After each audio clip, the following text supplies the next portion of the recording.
Hello student, मैं Anoop sir. आज हम लोग क्लास 9 थर्ड लेसन जियोग्राफी का थर्ड लेसन अपवाह यानी कि ड्रेनेज के बारे में पढ़ेंगे। इसके पहले हमने सेकेंड लेसन की 4-5 वीडियो लोड कर दी है। वो पहले पढ़ा गई थी, पीछे इसकी वीडियो पड़ी हुई है।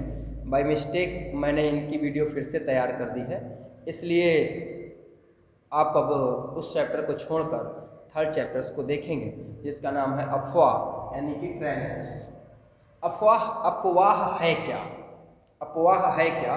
तो एक प्रकार से अगर कहें तो अफवाह एक छोटा सा शब्द है कि नदी तंत्र की व्याख्या करता है। अफवाह क्या करता है कि नदी तंत्र की व्याख्या करता है, यानी कि जो एक रिवर सिस्टम है उस रिवर सिस्टम को एक्सप्लेन करता है।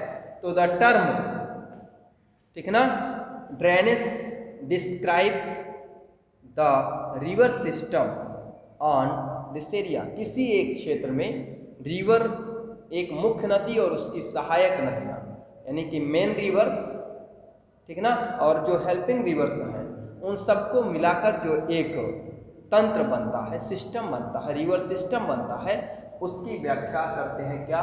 वही अपवाह कहलाता है। मतलब क्या है कि हम भौतिक मानचित्र पर देखें तो एक मुख्य नदी धारा होगी, मेन रिवर्स होगी, उसमें कई अन्य रिवर्स आकर जुड़ती हैं और उन अन्य रिवर्स के जुड़ने से जो एक बेसिन तैयार होता है, जो एक द्रोण तैयार होती है, बेसिन या द्रोणी कहते हैं। इस द्रोणी को भी हम लोग क्या कहते हैं? अपवाह कहते हैं, या इसे हम लोग ड्रेनेज के नाम से जानते हैं। इसे ही हम लोग क्या कहते हैं? ड्रेनेज। ओके, तो एक नदी तंत्र द्वारा जिस क्षेत्र का जल प्रवाहित होता है, एक नदी तंत्र द्वारा जिस क्षेत्र का जल प्रवाहित होता है, उसे एक अपवाह द्रोणी यानी उसे एक ड्रेनेज बेसिन कहा जाता है, या उसे अपवाह द्रोणी कहा जाता है। यानी कि the area drained by the single river system is called drained system या ड्रेनेड बेसिन। ओके, अब इसमें एक चीज और समझना है। दो नदियों की धाराएं, दो रिवर्स की धाराएं आपस में जुड़ती ना होकर अलग होती हैं। मान लीजिए यहां से रिवर निकली, यहां से रिवर निकली, ये इधर जाती है और ये इधर आती है। इन दोनों के बीच में अलग करने का जो ये पार्ट होता है, जिसके द्वारा दो नदी धाराएं यानी कि जो दो रिवर्स की धाराएं हैं वह जो है आपस में अलग होती हैं, उसके अलग होने का कारण है कि उसके बीच में एक उच्च भूमि हो सकती है, या फिर उसके बीच में एक पर्वत आ सकता है। तो एक प्रकार से कहें तो माउंटेन या अपलैंड, माउंटेन या अपलैंड के कारण, माउंटेन या अपलैंड के कारण दो नदी धाराएं क्या होती हैं? एक दूसरे से अलग होती हैं। उस एरिया को, इस एरिया को हम लोग क्या कहते हैं? इस एरिया को जल विभाजक के नाम से जानते हैं, यानी इसे वाटर ड्राइव्ड कहते हैं, वाटर ड्राइव्ड कहते हैं। यानी कि ये वाटर को विभाजित करने वाला पार्ट, ये वाटर ड्राइव होगा, ये वाटर ड्राइव होगा, ये वाटर ड्राइव होगा, ये वाटर ड्राइव होगा, ये भी वाटर ड्राइव होगा, ये भी वाटर ड्राइव होगा। तो दो नदी धाराओं को अलग करने में माउंटेन या अपलैंड का उपयोग होता है। तो इस माउंटेन या अपलैंड जो उच्च भूमि और पर्वतीय भूभाग है, उसे हम जल विभाजक यानी वाटर ड्राइव के नाम से जानते हैं। इसे वाटर ड्राइव कहा जाता है। आगे समझते हैं कि विश्व की सबसे बड़ी अपवाह द्रोणी, ये एक अपवाह द्रोणी है। तो विश्व की सबसे बड़ी अपवाह द्रोणी अगर है तो वो अमेजन रिवर की है। किसकी? अमेजन रिवर की है। और भारत में अगर सबसे बड़ी अपवाह द्रोणी देखें तो वह आपके गंगा गंगा रिवर की जो अपवाह द्रोणी यानी कि जो आपका ड्रेनेज बेसिन, सबसे बड़ी ड्रेनेज बेसिन किसकी है भारत में? सबसे लॉन्गेस्ट ड्रेनेज बेसिन वो गंगा की है भारत में, इंडिया में, ठीक है ना। और वर्ल्ड लेवल पर सबसे बड़ी यानी सबसे लार्ज या बड़ी ड्रेनेज बेसिन अगर देखेंगे तो अमेजन नदी की है। तो हम लोग इस चैप्टर में आज इतना ही पढ़ेंगे, टाइप ऑफ ड्रेनेज बेसिन या कहें ड्रेनेज पैटर्न कौन कौन से होते हैं। होते तो कई हैं ड्रेनेज बेसिन, लेकिन आपको यहाँ पर 4 ड्रेनेज बेसिन पढ़ना है जो आपकी इस बुक पर दिए गए, ठीक है ना। तो ड्रेनेज बेसिन तैयार कैसे होते हैं? तो सीधी सी बात करें तो भूमि, वहाँ के जो भूमि का ढाल है यानी लैंड का स्लोप है, उस आधार पर वहाँ की क्लाइमेट्स कंडीशन, जलवायु की अवस्थाओं के आधार पर, और वहाँ की सेल संरचना जो रॉक स्ट्रक्चर है वह तय करता है कि वहाँ पर ड्रेनेज बेसिन कैसा तैयार होगा। तो हम लोग ड्रेनेज पैटर्न की बात करेंगे तो आपसे पूछा जाए ड्रेनेज पैटर्न को निर्धारित कौन करता है? Land slope, climate condition and rock structure, ठीक ना। लैंड स्लोप यानी भूमि का ढाल, क्लाइमेट कंडीशन यानी जलवायु की स्थिति, और रॉक स्ट्रक्चर यानी कि सेल की संरचना, यह तय करती है कि वहाँ किस प्रकार की अपवाह द्रोणी का निर्माण होगा। तो 4 प्रकार की अपवाह द्रोणी पढ़नी है आपको। फर्स्ट नंबर पर है, जिसका नाम है धूमाकृतिक अपवाह। क्या नाम है? धूमाकृतिक अपवाह, या इसे हम डेनड्रिटिक, ठीक है ना, डेनड्रिटिक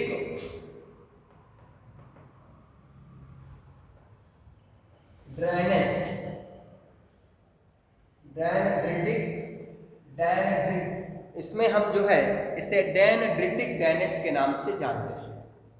तो जब किसी रिवर सिस्टम का जो बेसिन है वह एक वृक्षनुमा आकृति में, यानी कि एक प्रकार से कहें कि जैसे वृक्ष की जो शाखाएं होती हैं, ब्रांच होती हैं, उस आकृति में, तो एक ट्रीज, जैसे ट्रीज हो, वृक्ष हो, उसकी जो ब्रांचेज हैं उस आकार में दिखाई देता है, तो उसे हम लोग क्या कहते हैं? धूमाकृतिक अपवाह या ड्रेनेडिक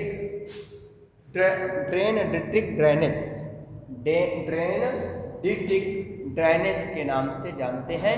तो सीधी सी बात करना है कि कैसा दिखना चाहिए? ब्रांचेस ऑफ ट्रीज, वृक्ष की शाखाओं की तरह दिखाई दे, उसे हम लोग क्या कहते हैं? धूमाकृतिक अपवाह कहते हैं। एग्जाम्पल, जो उत्तर का मैदान है, नॉर्थ प्लेन में जितनी रिवर्स प्रवाहित होती हैं, इस नॉर्थ प्लेन की सभी रिवर्स इसी सिस्टम के आधार पर या इसी बेसिन का निर्माण करती हैं। साउथ में अगर देखें तो गोदावरी, कृष्णा एंड कावेरी, कौन कौन से? गोदावरी, कृष्णा और कावेरी।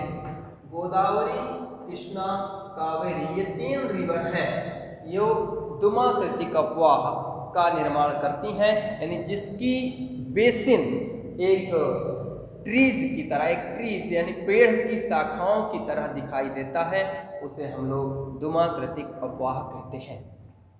दूसरा आते हैं, धूमाकृतिक के बाद सेकंड नंबर पर आते हैं। जो सेकंड नंबर पर है उसका नाम है जालीनुमा अपवाह। जालीनुमा अपवाह, जालीनुमा अपवाह का मतलब है कि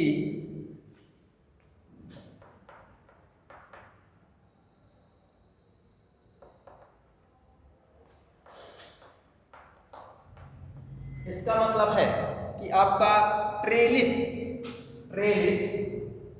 ड्रेनेज, ओके, जालीनुमा अपवाह या ट्रेलिस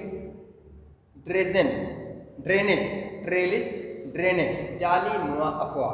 तो ये कैसे बनता है? जब किसी रिवर की जो सहायक नदियां हैं उसकी जो सहायक नदियां हैं वो रिवर पर आकर समकोण पर मिले। कैसे? समकोण पर मिले, ठीक ना। और ये समझना है कि जालीनुमा अफवाह कहाँ तैयार होगा? जहां पर कठोर व मुलायम, hard and soft, hard and soft, ये दोनों सैलें, सॉरी हार्ड एंड सॉफ्ट प्रकार की जो सैलें हैं ये एक दूसरे के समानांतर हों और ये साथ में नदियां समकोण पर मिलती हों।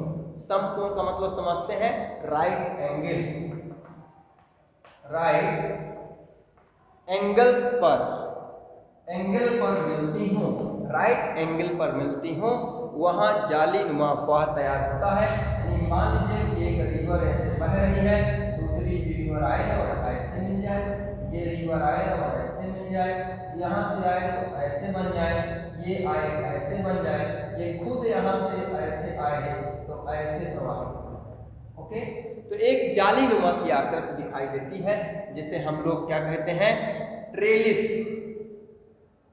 ठीक है ना, ट्रेलिस ड्रेजन, ट्रेलिस ड्रेजन के नाम से जानते हैं। तो इसमें समझना है जब रिवर्स की किसी एक मुख्य रिवर पर, जो मेन रिवर है, उसमें जो उसकी सहायक रिवर्स हैं, जो हेल्पिंग रिवर्स हैं, वो समकोण पर आकर मिले। कंडीशन क्या होगी कि वो समकोण पर तब आकर मिलेंगी जब वहाँ की जो सेल है कठोर और मुलायम एक दूसरे के समानांतर लगे।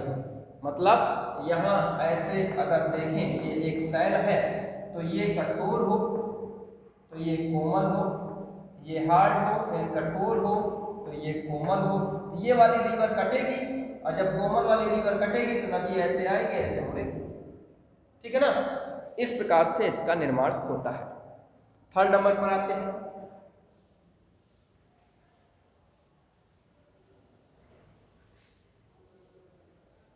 जो तीसरा प्रकार है उसका नाम है आयताकार अफवाह। थर्ड है आयताकार अफवाह।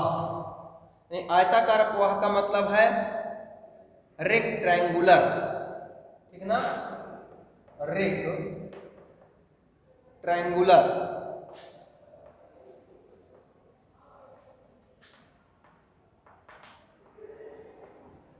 Rectangular drainage, rectangular drainage.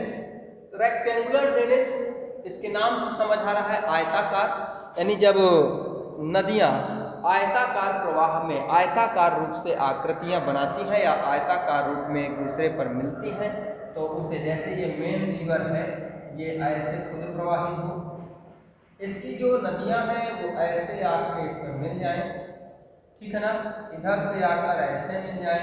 तो वहां पर क्या था? वहां पर इसके पहले वाले में अंतर था कि ये नदी ऐसे मान लीजिए प्रवाहित हो रही है, इसमें मिलने वाली नदियों का कोई प्रारूप नहीं था, ऐसे आके मिल सकती थी, एक यहाँ से आके इधर मिल सकती थी, इधर मिल सकती थी, लेकिन यहाँ आयताकार आकृति नहीं बन रही थी।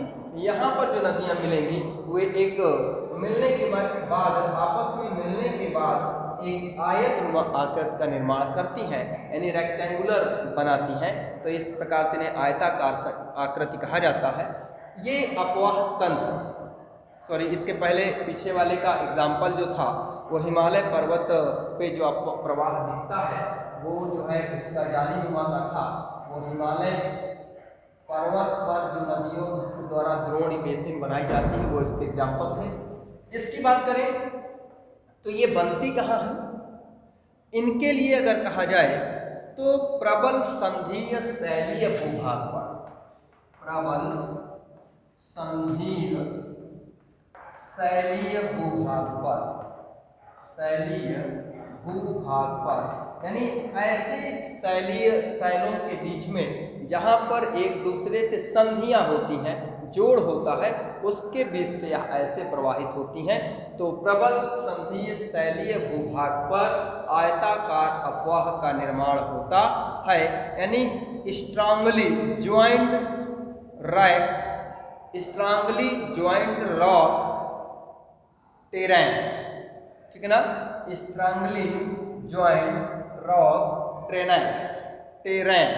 ओके, इसके एग्जाम्पल अगर देखें तो बिहार के पास पलामू जिला, कहाँ पर ये पाए जाते हैं? बिहार के पास पलामू जिले में, पलामू में कोसी नदी जब गंगा में आके मिलती है तो इस कोसी के द्वारा इसका आयताकार अपवाह का निर्माण किया जाता है।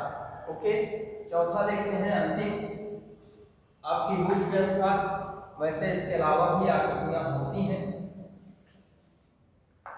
तो चौथा पार्ट है जिसका नाम है आर्य अपवाह। आर्य अपवाह मतलब रेडियल ड्रेनेज।